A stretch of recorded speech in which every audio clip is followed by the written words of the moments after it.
We usually picture the ancient world through the lens of raw muscle, chaos and dust-filled battlefields where physical scale and brutal force define power. But sheer numbers cannot explain how a landlocked republic with zero sailing experience managed to systematically dismantle the dominant naval superpower of its era. It leaves no room for the complex kinematics required to fire a heavy projectile weapon continuously without ever pausing to reload. And it offers no answer for how blacksmiths forged flexible, unbreakable steel blades laced with carbon nanotubes centuries before anyone had conceptualized a microscope. Precision and deliberate mechanical intent solved these historical challenges by hacking the fundamental laws of physics and chemistry. In the 3rd century BC, the Roman Republic wanted to control the Mediterranean. Their obstacle was Carthage, a naval empire whose sailors possessed centuries of experience in high-speed ramming maneuvers. Rome had brilliant heavy infantry, but practically zero expertise in building or sailing military warships. Rome's solution is this model, the corvus, a 10-meter pivoting bridge with a massive iron spike. When a Carthaginian ship rammed, the bridge fell, physically locking the vessels together. Carthage's tactical advantage was erased. Roman legionaries could now pour across onto the opposing deck. By removing maneuverability, Rome weaponized its heavy infantry advantage in the middle of the ocean. A similar mechanical workaround addressed the fatal limitation of early projectile weapons. Standard ancient crossbows hit with incredible stopping power, but the tension required to draw the string back meant the reload process was painfully slow, leaving defenders vulnerable. Chinese engineers refined a weapon that condensed spanning, loading, and firing down to one continuous physical motion. This was the Zhuge Nu, or repeating crossbow.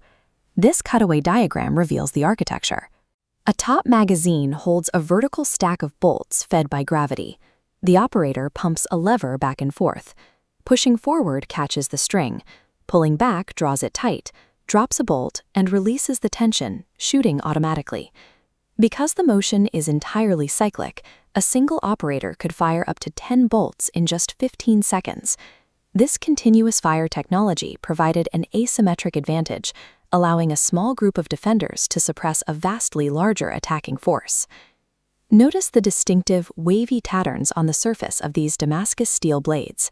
Ancient smiths overcame a notorious metallurgical paradox, forging a sword hard enough to hold a razor edge, but flexible enough not to shatter. The foundation was a high-purity metal from India known as wootz steel. Ancient metallurgists discovered that adding glass to a mixture of iron and charcoal acted as a chemical flux. The melted glass bound to impurities, allowing them to float to the surface and leave behind pure, high-carbon steel. As shown in the schematic, smiths would then take this melted steel and cast it directly into water-cooled copper forms. This triggered a transient nucleate boiling process.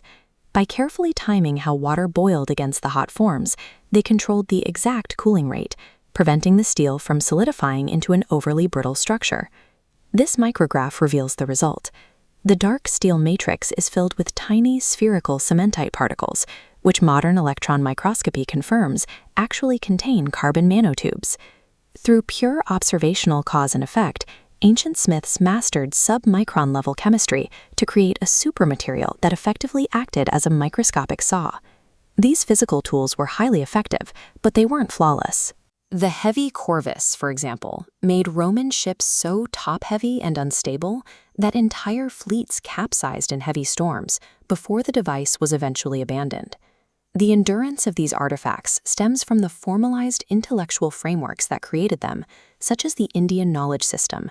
This system categorized rigorous analysis across dozens of disciplines. It allowed scholars like Aryabhata to predict solar eclipses and solve quadratic equations, while physicians like Sushruta cataloged hundreds of surgical instruments and advanced reconstructive techniques. This is the Iron Pillar of Delhi. It has stood outdoors for 1,600 years with almost zero rust. The smiths who forged it managed to extract high-purity iron and force the creation of a rare passive phosphorus film that protects the surface from corrosion. Only today, utilizing advanced computer modeling and electron microscopes, can we fully verify the chemical exactitude of their methods.